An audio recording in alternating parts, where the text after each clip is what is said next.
मित्रांनो, हा एकमेव साप आहे नाग. ज्या सापाने असा फणा काढला तो नाग. इंग्लिशमध्ये याला इंडियन स्पेक्टिकल कोब्रा किंवा चष्मेधारी नाग, हिंदीमध्ये गेववन असं म्हणतात याला.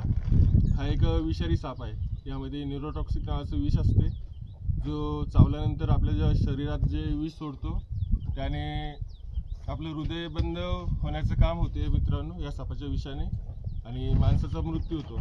त्यामुळे काळजी घ्या की 100 रुपये खर्च करून शेतकरी मित्रांनी शेतात जर राहत असतील तर 100 रुपये खर्च करून मच्छरदाणीमध्ये झोपा, आणि पायामध्ये शूज कंपल्सरी ठेवा. उंदरं झाले नाही पाहिजे याची काळजी घ्या, कारण की उंदरांना खाण्यासाठी साप आपल्या घरात भक्ष्य शोधत येत असतो.